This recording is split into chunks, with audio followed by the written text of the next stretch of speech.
My name is Tavis Brunson, and I'm a poet, actor, minister, philanthropist. Pimp is a strong word because I'm in a relationship now. So Well, I was going to say minister and pimp in the same description is sometimes quite intriguing. Sometimes. I'm Dani Cook. I am an author, a writer, a poet, believe it or not, I did several years of theater. I just let you have your moment on stage. And I bailed Dani out of jail oh, stop! about 2 years ago. No, not even close. No, we met on the poetry scene, coming out to the poetry spots that I'd already been frequenting for quite some time. Saw something there in her poetry, and not just in her poetry, but in her personality, and just to kind of being a genuine person, like somebody that I deal with. So, we've been friends ever since. Yeah, it's been about 2 years now. So I moved to Charlotte in January of '09. Did my very first open mic at the end of February, beginning of March of '09, and gosh, within 6 months was at a national poetry slam competition with him and several of the other poets there. Mm-hmm. And Charlotte's pretty heavy in that scene, and so they literally put me through like a poetry boot camp. So like I went through. There's running. No. And, if there was running, Tavis would not be doing poetry. Well, because I helped start it, so I didn't have to do it myself. Right, okay, whatever. So that's how we know each other. I got a request online towards probably like the third week of January, I want to say, third or fourth week of January. And it was Darcy from the New Bern Civic Theater, and she explained that they had a production that wasn't going to be able to take place. They were looking for something in replacement. Asked me, was I interested in putting something together? And I said, sure. And I said, it's 2 hours, so that would be a whole lot of just me. I know I'm entertaining and all that, but still. And so I thought, well, maybe we should have a counterpart to that. And Tavis and I he used to be the host for an event of mine that I had going on. And so we worked pretty well together, and I'm a little darker on the side of things, and he's a little lighter with the comedy, and so. Of course, we're not talking about complexion. Most of the pieces, though, they relate to something that has happened. Probably 70% of the times to me, 20% of the time to someone else, 10% of the time I just made it up in my head. And once I get all of that out, I may have 5 or 6 pages, and then I'll go back and kind of clean it up and things of that nature and do some editing and whatnot. But for the most part, it's going to be presented pretty much in the way that it came to me.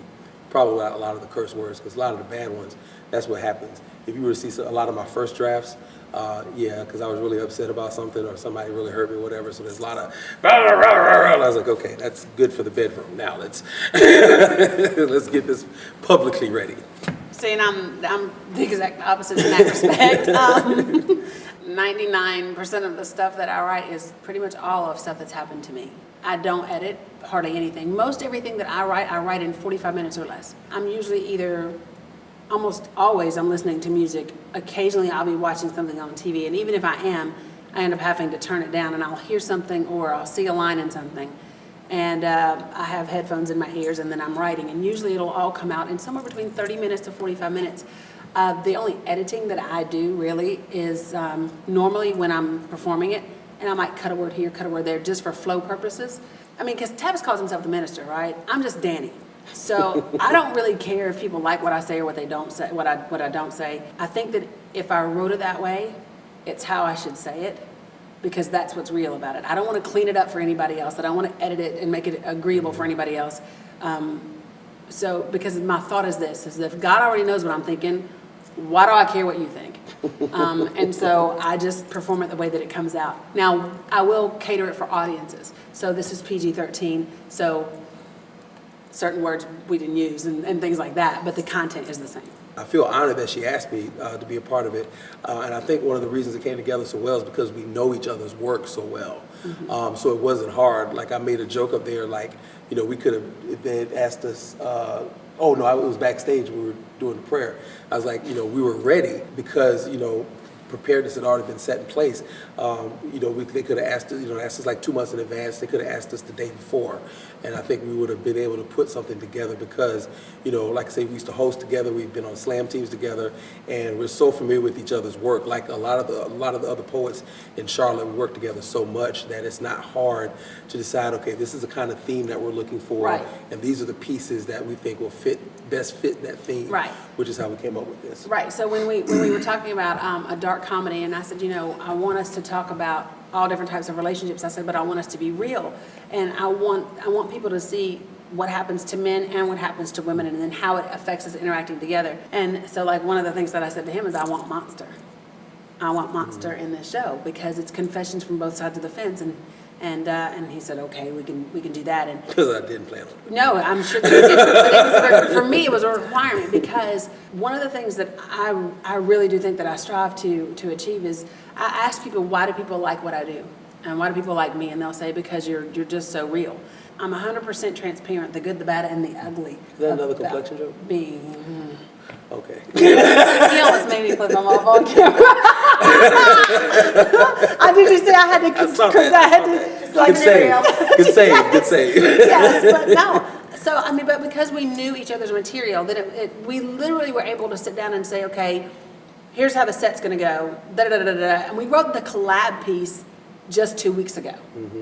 So the collaboration piece we wrote just 2 weeks ago, pretty much in one little sitting. We tweaked it the next time we were together, and then we memorized it. So I think we only met five times. 5 times we met and practiced the show together. That was it. It's a lot of white people. So, Which is not a bad thing, but we knew that coming in. We kind of knew the demographics of the area that we were coming to, and we're looking forward to it, and we're not disappointed at all. Was it last? I think it was last night. The lady, because at the beginning of the show, I tell everybody about what noises are appropriate to do and things of that nature, and she told us after the show. She said, "Don't." How did she say it? Don't. she said, don't give up on the quiet crowds. Yeah. She said, this is something new for us that we've never seen before. She said, and you all gave us a lot. She said, there was a lot for us to take in and to digest. She said, and so it would have been distracting for me if there'd been a whole lot of interaction, because I wouldn't have been able to take everything in. And I think that for me, I'm biracial, so white, black, I don't really care. But I think for me the biggest difference was in Charlotte, when we're performing, okay, so no matter where we are, usually it's a poetry scene, it's a poetry spot, right? So the people that are coming there are familiar with what we do. They're accustomed to it. They know it. They're listening. And they're loud. And they're louder, and they interact, right? Because it's just normal. Coming here in a theater environment, you automatically have that assumption that people need to be quiet because you're in the theater and da-da-da-da-da.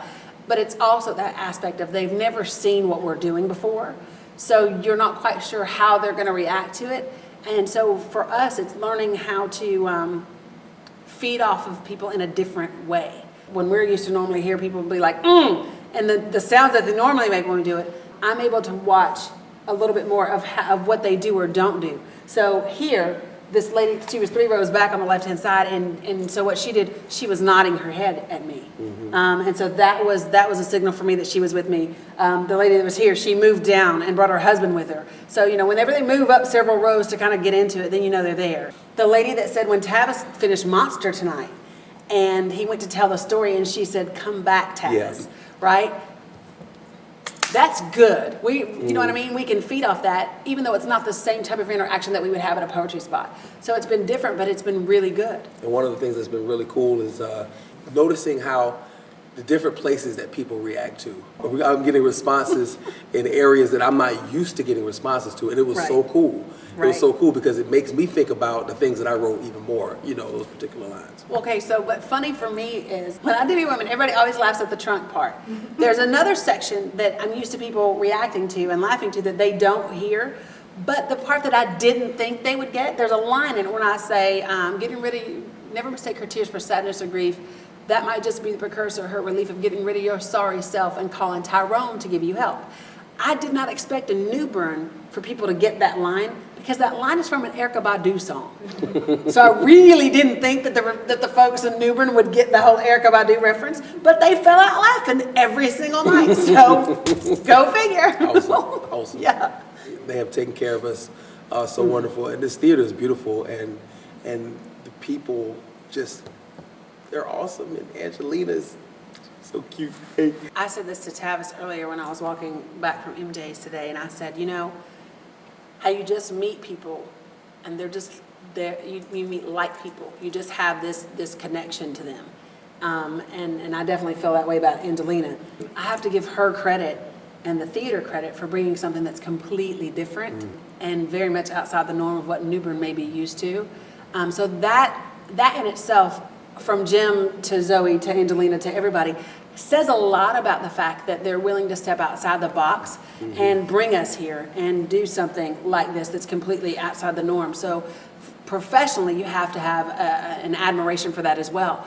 But the promotion of it, the design of the flyer, because we winged this whole thing, and so did they. So the flyer that they put together, the logo that they did was absolutely perfect. It was a perfect representation. They even caught our personalities within the little characters, the silhouettes that were on it.